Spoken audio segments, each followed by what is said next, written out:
Multi speciality হাসপাতাল। মেঘবেলা লাইভে আপনার পছন্দের টিভি চ্যানেলস সম্পূর্ণ বিনামূল্যে শুধুমাত্র মেঘবেলা ব্রডব্যান্ডের কানেকশনের সঙ্গে। মেঘবেলা ব্রডব্যান্ড, বাংলার ঘরে ঘরে। Diagnostic solution and polyclinic. পহেলগামে জঙ্গি হামলায় যখন সারা ভারত শোক ও ক্ষোভে ফুঁসছে, সর্বদলীয় বৈঠকে যখন রাজনৈতিক দলগুলি পাকিস্তানের বিরুদ্ধে কঠোর পদক্ষেপে সরকারের পাশে থাকার বার্তা দিচ্ছে, তখন রাজনীতির ঊর্ধ্বে উঠেই জাতীয় ঐক্যের ছবি দেখা যাচ্ছে। এই আবহেই এক তৃণমূল নেত্রীর বিতর্কিত মন্তব্য, যা ঘিরে শুরু হয়েছে প্রবল বিতর্ক। আজকে দেখেন, আপনার কিছুদিন আগে ওয়াকফ ইস্যু নিয়ে ওয়াকফ বিল পাস করার আইনে পরিণত করেছে, কিন্তু গোটা দেশ জুড়ে আমরা মুসলিমরা, গোটা দেশ হিন্দু মুসলিম সবাই কিন্তু ওয়াকফের বিরোধিতা করছে। আপনারা দেখলেন যে সামনে কয়েকদিন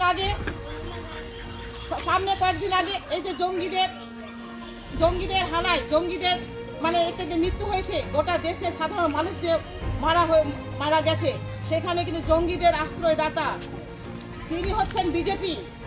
আজকে বিজেপি সেদিন যে হামলা হলো, সেদিন কেন কোনো সেনা ছিল না? সেটা ছিল বিজেপির পরিকল্পিত।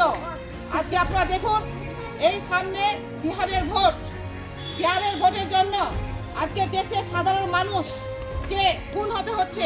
মালদা জেলার হরিশ্চন্দ্রপুর 1 নম্বর ব্লকের মানিকবাড়ি গ্রামে একটি কালভার্ট উদ্বোধন করতে এসে তৃণমূলের জেলা পরিষদ সদস্যা তথা ব্লক তৃণমূল সভানেত্রী মার্জিনা খাতুন বলেন, সেই আসল কথাই বলেছি আমি। ওয়াকফ ইস্যুকে মুখ ঘুরিয়ে নেওয়ার জন্য এরা এটা করছে।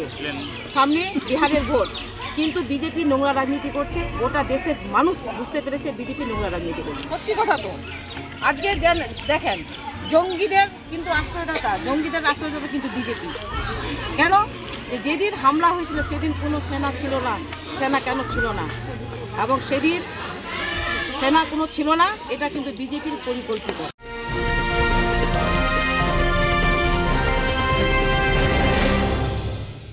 ব্যারাকপুর লালকুটিতে ডায়াগনস্টিক সলিউশন অ্যান্ড পলিক্লিনিকের সাথে শুরু করুন আপনার সর্বোত্তম স্বাস্থ্যের যাত্রা। ইসিজি এবং ইএমজি থেকে শুরু করে অডিওলজিস্ট এবং স্পিচ ল্যাঙ্গুয়েজ প্যাথোলজিস্ট, এনসিভি পর্যন্ত এবং রক্ত পরীক্ষার সুবিধা নিয়ে এসেছে ডায়াগনস্টিক সলিউশন অ্যান্ড পলিক্লিনিক। অত্যাধুনিক সুবিধা, ডায়াগনস্টিক পরিষেবা, অর্থোপেডিক্স এবং সার্জারির বিশেষজ্ঞদের সাথে কনসাল্ট করে এক সঠিক চিকিৎসা পেতে হলে আপনাদের আসতেই হবে ডায়াগনস্টিক সলিউশন অ্যান্ড পলিক্লিনিকে। ঠিকানা 14/3/1 ঘোষপাড়া রোড, ব্যারাকপুর লালকুটি, 10 নম্বর রেলগেটের কাছেই, কলকাতা 7,120,000। ফোন নাম্বার 9101053272 এবং 8100671034। Diagnostic solution and polyclinic. আপনার স্বাস্থ্য আমাদের অঙ্গীকার। এদিকে এই মন্তব্যের পাল্টা বিজেপির দাবি, তৃণমূল দলটা সারা ভারতবর্ষের মধ্যে একটা নির্লজ্জ দলে পরিণত হয়েছে।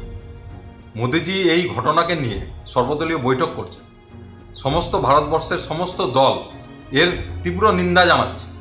সেখানে তৃণমূলের একজন জনপ্রতিনিধি হয়ে কিভাবে এইভাবে দেশ বিরোধী মন্তব্য করে, এবং যেখানে পাকিস্তানের জঙ্গি সংগঠন তার দায় স্বীকার করেছে, পাকিস্তানের সেনাবাহিনী এর সঙ্গে যুক্ত, এটা স্পষ্ট বোঝা যাচ্ছে। তারপরও কেমন করে তৃণমূলের এক জনপ্রতিনিধি এরকম মন্তব্য করে, আমরা এটা আশ্চর্য বোধ করছি। তার দলটাই কি আর তিনিই কি? এদেরকে সমস্তটাকে তদন্তের আওতায় আনা উচিত। তনুজ জৈনের report, News Bengal Today. Uttar 24 Pargana ও তার আশপাশের এলাকার মানুষের সেবায় ক্যাথ ল্যাবের মতো অত্যাধুনিক সুবিধা নিয়ে পরিষেবায় ব্রতী সারদা মাল্টি স্পেশালিটি হাসপাতাল। একই ছাদের তলায় মানুষ সাধারণ চিকিৎসা থেকে শুরু করে 24 ঘন্টা cath lab, MRI, CT scan, এনআইসিইউর মতো সুবিধা এবার থেকে পেয়ে যাবেন সারদা মাল্টি স্পেশালিটি হাসপাতালে। প্রয়োজনে যোগাযোগ করুন 033-2592-0730, 2593-0730, 2593-3562 ও 9331275635 নম্বরে। আমাদের ঠিকানা Royal Park, Kalyani express way, Barrackpore, Kolkata 7,121,000। Sarada multi speciality হাসপাতাল, পরিষেবাই হোক আমাদের মূল লক্ষ্য।